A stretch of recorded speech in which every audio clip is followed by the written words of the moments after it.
Hey y'all, John from Second Chance Composting here. This is part 2 of our rinsing system video. So, let me start at the source, the water source. 265 gallon water tote. We got ours from a guy that sells them in Vermont. Used, this had avocado oil in it. Make sure that nothing has been in it that you wouldn't want in your compost, such as motor oil, gasoline, whatever people put in these things. Make sure it's certified for food grade. So from there, we strap ours in because, believe it or not, even with this thing with 150, 175 gallons of water in it, it will move forward on you and crunch everything else, and then you can't move it back yourself. So we strap it in, helps. I always keep extra gas with me just in case. We have run out one of our first trips. So part 2 is this connection here. You're gonna need to get one of these. I got this on Amazon. Simple enough. Threads on, boom. Then we found this double hose. I think we got this at, oh man, I can't remember, maybe Tractor Supply, something like that. Originally I bought the wrong one, but you know, 2 ends on it. One end goes there, one end goes there. Simple enough, right? So the water comes out there. Then here's the big one. This is the pump. So this is a Drummond pump. This is basically going to take your water, and yeah, gravity is going to give you some pressure, but not enough to power that thing. So this is going to pump the water into the pressure washer. So here's the Drummond. I always have an extra one on me just in case. These are not expensive. This is like $70 or something like that. This was at Harbor Freight. I bought an extra one just to have in case this one broke down. Basically, this turns on and it just pumps the water into wherever you want it. In our case, the pressure washer. But in order to power this, we needed electricity on site, so we have this generator. So this is a Wen generator. I'm actually pretty new to generators, but it gets the job done for us. You know, keep the fuel in there. Check the battery, oil, things like that. Simple stuff. So that powers the pump for us. And then we have the pressure washer. This is a 3400 PSI pressure washer. Power horse. I think this is a Northern Tool again. Pretty simple. Just keep it gassed up, clean the air filter, clean the oil. We've had this since spring. It is now November, the beginning of November, so it's still working for us.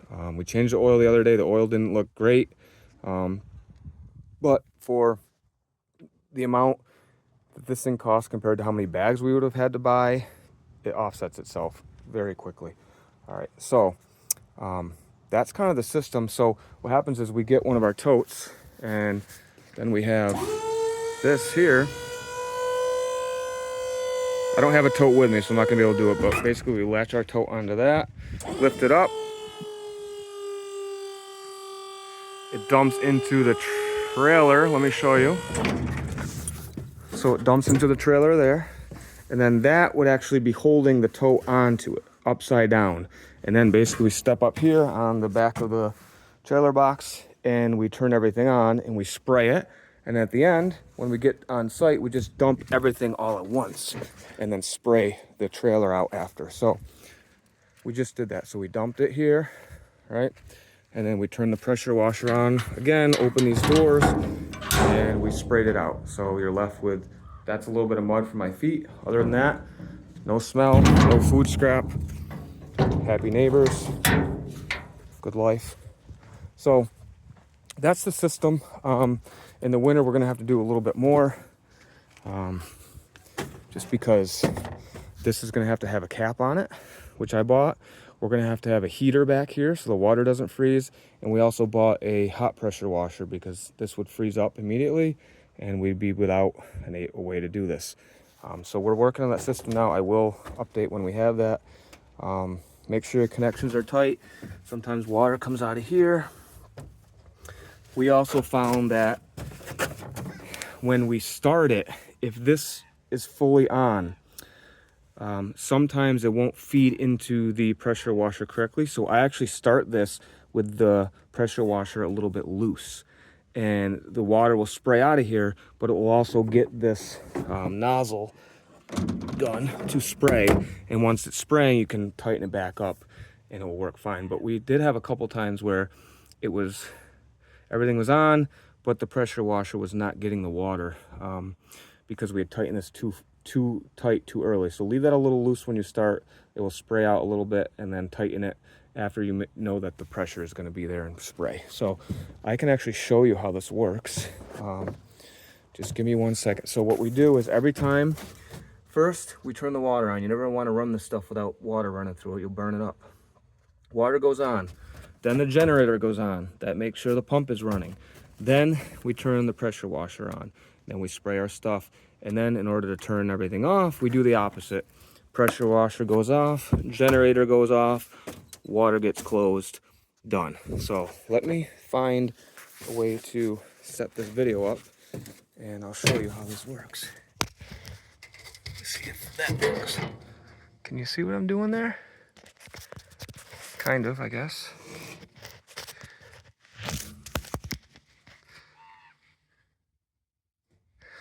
Here, I'll just hold it. So, here we go, ready? It's like magic, but it's not. It's a lot of work. So water goes on, pumps into there. Now, we need to turn the pump on so that the water... Oh, another thing I should mention. I keep the generator, here's the exhaust. I keep that blowing out this way, out the tailgate and off. And then I also move the pressure washer up to the tailgate like this so that the generator isn't blowing at all into the pressure washer, because it will, or vice versa, the pressure washer isn't blowing exhaust onto the generator, because the generator will shut off if it is. So I find that keeping this at a little bit of an angle and then keeping that at the end works fine with the spacing. So the water's on. Now I'll turn this bad boy on. There you go. And then I come over here, turn this on.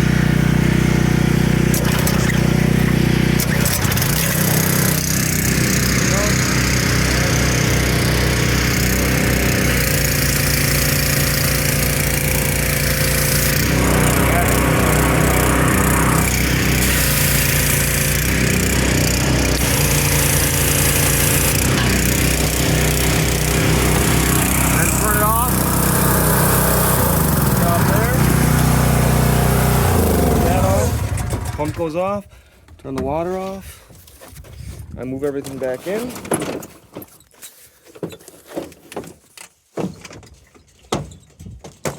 I have this, I actually do have to come up with a much better system for keeping our rope a little bit more clean and organized. Not rope, the pressure washer hose. But it works for now. So yeah, that's our system. A lot of trial and error with it. Watched a lot of videos on YouTube, did a lot of research, talked to a lot of people who have done certain things. But hang on 1 second while I put this stuff back.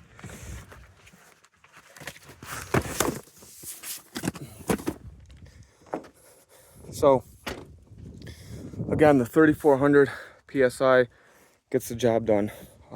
Good enough. Actually really good. There's never anything left. So that's it. And then we just drive down the road like that. Amount of water to fill up with all depends. I mean, sometimes we put 125 gallons in there. I always like to be more safe than sorry, so I always put more than we need. I'd rather that than run out. So it all depends on how many totes you got to spray out, but we never have to go over, we never go over 150 gallons. I think we've never even used over 125. So that's how we do it. I love the system. It really is efficient. It's a lot of equipment to upkeep, but it's not too hard. So that's it. secondchancecomposting.com. Hopefully that helps somebody out there. Happy composting, everybody.